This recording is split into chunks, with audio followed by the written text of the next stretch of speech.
Magre-resign daw si Matag-Ob Leyte Mayor Bernie Tacoy kung matapos sa mga flood control projects na dinesisyonan daw ni Congressman Richard Gomez. Sabi naman ni Gomez sa alkalde, ihanda na ang resignation letter dahil kumpiyansa siyang matatapos sa mga ito. Nasa frontline ng balitang yan, si Ian Suyu, exclusive. Nakatakda na dapat matapos ngayong buwan ng isang river wall project sa bayan ng Matag-Ob sa Leyte. Pero bago pa man yan, nabuwal na ito kagad. Ang hamon ni Matag-Ob Mayor Bernie Tacoy kay Leyte 4th District Representative Richard Gomez na nagdesisyon daw sa proyekto, ayusin na ito. Dahil wala raw public consultation o komunikasyon sa DPWH at LGU, walang ideya ang lokal na pamahalaan kung anong klaseng mga materyales ang ginamit para sa konstruksyon ng proyektong ito. At kung sakali man daw ng mga high quality materials naman yan, bakit ganito kalawak yung naging pagkasira? Bukod dyan, may dalawa pang flood control projects ang umano'y sablay rin.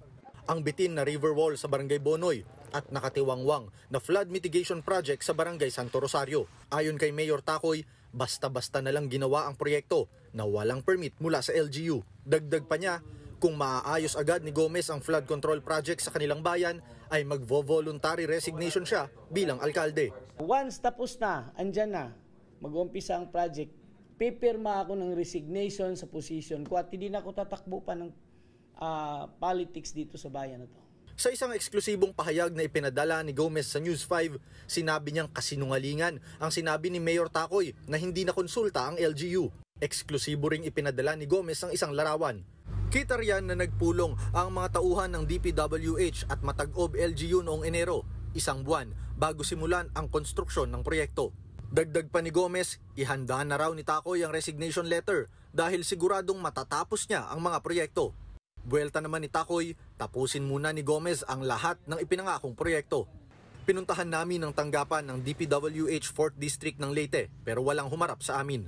Nasa meeting daw ang kanilang district engineer.